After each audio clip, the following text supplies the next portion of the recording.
सोनू को माँ ने सब्जियां लाने बाजार भेजा था। घर लौटकर उसने किचन में थैला रखा और माँ को आवाज देने लगा। माँ उसके छोटे भाई को कमरे में बैठकर होमवर्क करा रही थी। सोनू 12 साल का था और उसका छोटा भाई बंटी 5 साल का।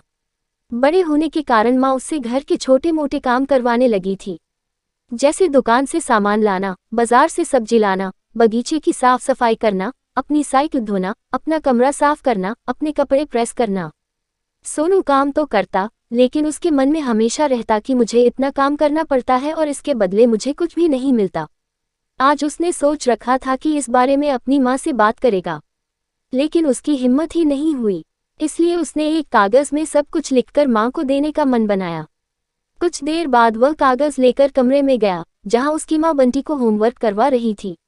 उसने चुपचाप कागज माँ के सामने बढ़ा दिया और माँ के कागज लेते ही कमरे से बाहर आ गया।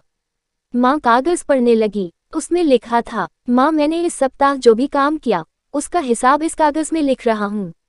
बाजार से सब्जी लाने के 50 रुपये, बगीचे की साफ सफाई के 20 रुपये, कपड़े प्रेस करने के 10 रुपये, साइकिल धोने के 5 रुपये, अलमारी सेट करने के 5 रुपये, कुल हिसाब कुल 90 रुपये।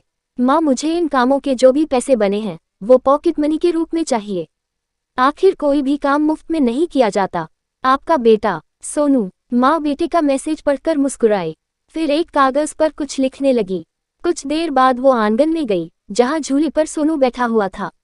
माँ ने कागज उसके आगे बढ़ा दिया। सोनू ने कागज लिया और पढ़ने लगा।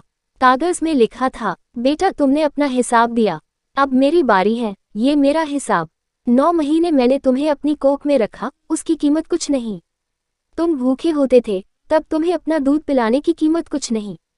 तुम छोटे थे तब तुम्हारा ख्याल रखने की कीमत कुछ नहीं। तुम्हारे बीमार पड़ने पर रात रात भर जागकर तुम्हारी तीमारदारी करने की कीमत कुछ नहीं।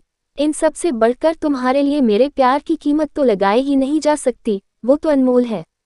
ये पढ़कर सोनू की आंखों से आंसू बहने लगे। वो भागकर अपनी माँ के पास गया और उनसे लिपटकर बोला, सॉरी मम्मी, मैंने कभी सोचा ही नहीं कि आपने मेरे लिए क्या क्या किया है। कितनी तकलीफें सही है। I love you mummy. उसने वो कागज लिया और उसमें लिखा, सीख कहानी की शिक्षा।